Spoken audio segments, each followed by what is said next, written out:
Hello, magandang tanghali. Mag-ano tayo, magsasarsyado tayo ng isda. Ito o yung kahapon naming ulam. Sasarsyado ko kasi sayang. Naggisa na ako ng bawang, sibuyas, kamatis. Lagay natin ng sili para may konting sipa. Tapos na ang ating sarsyado, di ba? Yung mga tira-tirang ulam, huwag niyo tatapon, pwede pang lutuin.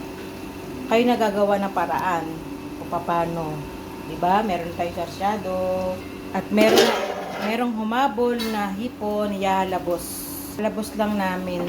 Sarap.